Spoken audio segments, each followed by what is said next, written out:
In this video, I'm going to be telling you about the 6 best books that I read last year. The commonality of these books is this: whilst reading each one, after almost every chapter, I had this unbelievable urge to run and tell somebody what I just read. It takes a very special book to do that to you, and that's why these 6 books are the best books I read last year. God damn, a Florentine, this tea's lighting me up. Now, these books aren't in any necessary order. It's not a 1 to 6, it's not a 6 to 1, it's just books that I love. Book number 1, Frans de Waal. Are we smart enough to know how smart animals are? Frans de Waal is a big name in primatology and ethology, and the book is pretty much what it says on the tin. One of the main themes of the book is that we often underestimate animal intelligence, pretty much because we're measuring their intelligence using our idea of intelligence. So we think that intelligence means what it means to be an intelligent human, but for, say, an animal, intelligence manifests itself in many different ways. A dog can almost pick up the intricacies of someone's bag based on just a sniff. The book covers many different aspects of animal intelligence, including things like consciousness, self-aware elephants, and how octopi can escape from a jar that they're inside of when the lid has been twisted shut. That's insane. Next up is the first book that I read in 2018, and it was that good that I read it in about a day. It is quite small though, and the book is Tribe by Sebastian Junger. Sebastian Junger is a writer and a filmmaker who has spent a large portion of his life covering war with a great depth and poignancy. Tribe is about human connection, community, and the surprisingly positive effect that tragedy and trauma can have on human mental well-being. For example, a piece from the book: what catastrophes seem to do, sometimes in the span of a few minutes, is turn back the clock on 10,000 years of social evolution. Self-interest gets subsumed into group interest because there is no survival outside group survival, and that creates a social bond that many people sorely miss. I think that's fascinating. For such a small book, Tribe has had a profound effect on the way that I think about community. In the past, I've bordered on misanthropic, but reading Tribe and also listening to Sebastian Junger talk has instilled within me a greater value of community and how we should value the people that we have around us. Not just our families, but our neighbours and the people we bump into every day. Book number 3, The Hidden Life of Trees by Peter Wohlleben. I hope I'm pronouncing that right, Peter. I absolutely love anything to do with nature, and I've always had a bit of a bizarre fascination with trees. Maybe it's some kind of odd yearning to return to the guardians that protected our ancestors from predators on the ground. This book is really insightful, and almost every single chapter was met with like a gasp of awe at what I was reading. In the book, Peter Wohlleben talks about how trees communicate, how they live in symbiosis with fungi, which somehow conveniently decide to eat them alive from the inside out, and also how they defend themselves in a very hungry, natural world. He opens the book by talking about how he stumbled across some tree stumps in the woods one day, which by all means should have been dead, rotting, not even there anymore.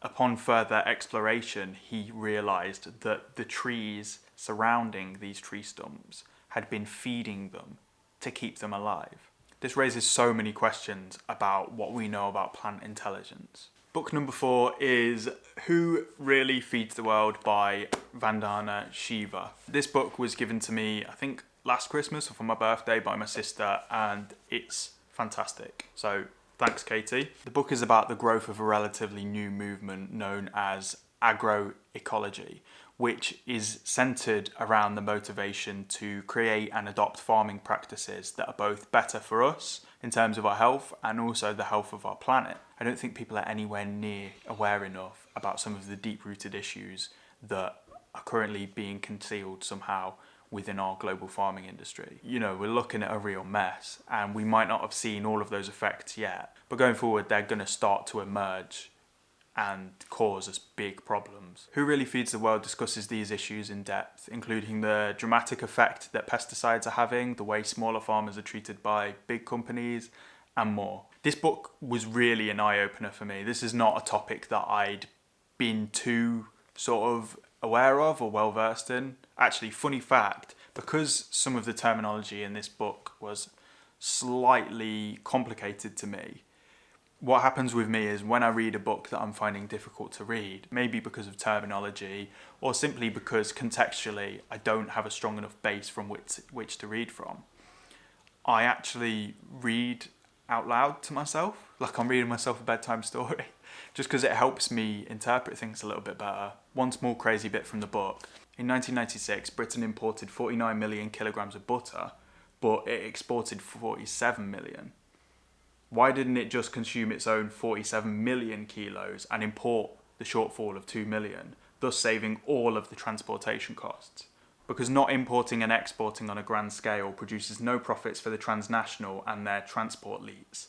The food giants will fly apples to Britain from 14,000 miles away in New Zealand and bring green beans 4,000 miles from Kenya, although British farmers can easily grow both. That rings alarm bells. Penultimately, it's a book by a very controversial author, and that is Jordan Peterson, and the book is 12 Rules for Life. Jordan Peterson is a man that divides people quite strongly, but in all honesty, a lot of the reasons that people are divided about him are surrounding his political and religious opinions. Many of Jordan Peterson's opinions I don't actually agree with. 12 Rules for Life, though, is a really great book. It's had a profound effect on my life for many reasons. One of the criticisms that has been levelled at Jordan Peterson, and 12 Rules for Life in particular, is that many of the ideas aren't really groundbreaking and they're quite basic, and everyone knows that you should do this or you should do that. But a lot of the time, we know what we should do, but for some reason, we struggle to do it. There's actually a great quote by Sam Harris about this. On one level, wisdom is nothing more than the ability to take your own advice. It's actually very easy to give people good advice. It's very hard to follow the advice that you know is good. If someone came to me with my list of problems, I would be able to sort that person out very easily. And that kind of sums it up. Jordan's chapters on each rule provide compelling reasons for why we should start to give these simple premises more attention, and the motivation for which to do so. And finally, this is the last book that I read last year, and it absolutely blasted me into 2019.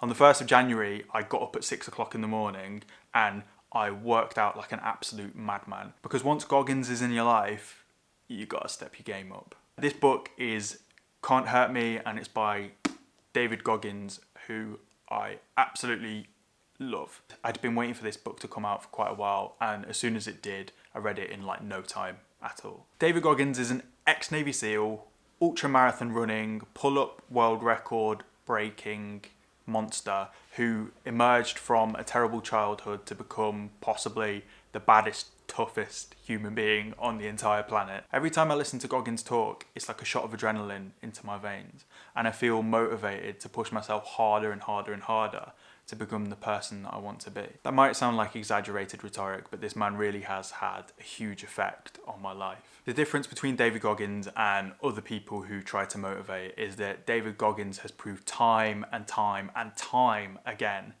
what a human being is capable of. Running 100 miles in 24 hours with no prior practice at all. Going on to run 8 100-mile races in 8 consecutive weekends.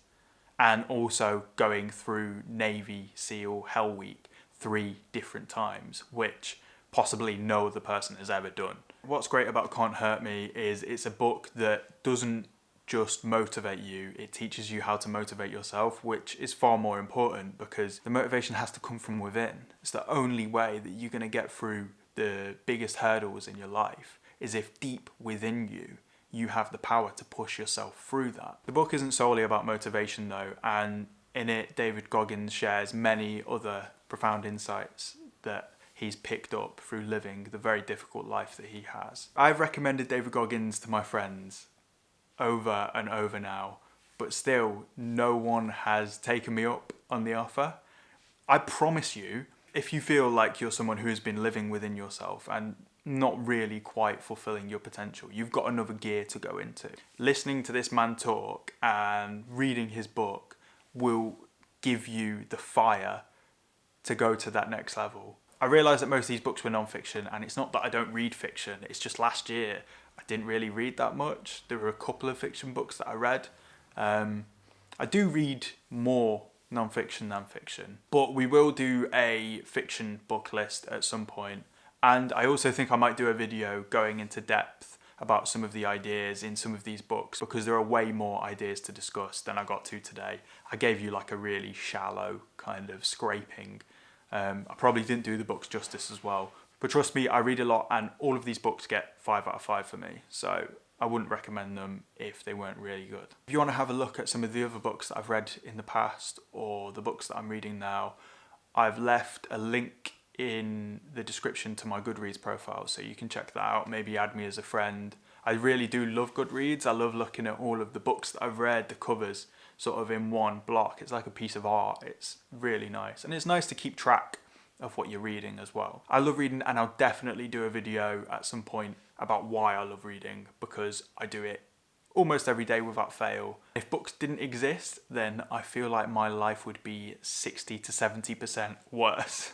Thanks for watching. I hope you enjoyed the video, and I'll see you at some point next week.